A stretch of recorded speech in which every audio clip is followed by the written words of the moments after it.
जो आर्टिकल भी तो चए थी इन पीपल्स पार्टी में आहे न त इहो असांजो छा चइबो आहे त तव्हां हिते दायो था ॻाल्हायो था पंहिंजे नुमाइंदे खे ॻाल्हायो था पंहिंजे नुमाइंदे सां सवाल जवाबु कयो था उनखे पकड़ियो था साईं असांजे नुमाइंदे हीअं कयो नुमाइंदे हीअं कयो नुमाइंदे हूअं कयो छा इहो तव्हां पंहिंजे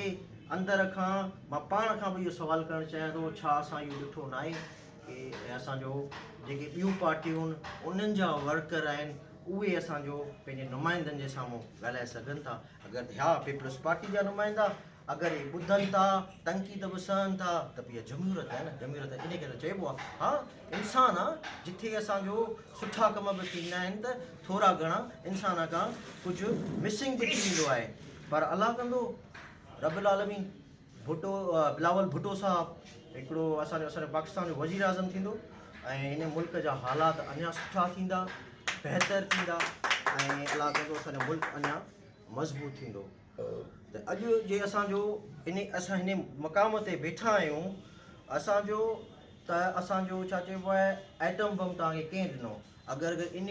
मौज़ू ते ॻाल्हायूं त एटम बम तव्हांखे कंहिं ॾिनो शहीद ज़ुल्फ़िकार अली भुट्टे ॾिनो ऐं अॼु असांखे अगरि मेरी अख सां केरु नथो ॾिसी सघे त उहो शहीद ज़ुल्फ़िकार अली भुट्टे जे करे थो ॾिसी सघे उहो भुट्टो केरु पाकिस्तान पीपल्स पार्टी जो असांजो छा चइबो आहे चेयरमैन हो उहो भुट्टो केरु हिकिड़ो भुट्टो जेको आहे पाकिस्तान पीपल्स पार्टी जो जेको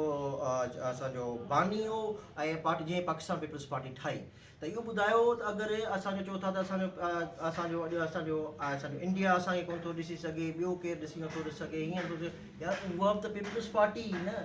जॾहिं इहो चओ था त असांजो रोज़गार ॾियण वारी बि पीपल्स पार्टी हुई 2008 में बि पीपल्स पार्टी हुई त उहो 2002 में बि असांजो रफ़ीक मैसरी हो या असां 93 में रफ़ीक मैसरी हो जेको नौकरियूं ॾेई दरवाज़ा खटखटाए माण्हुनि खे रोज़गार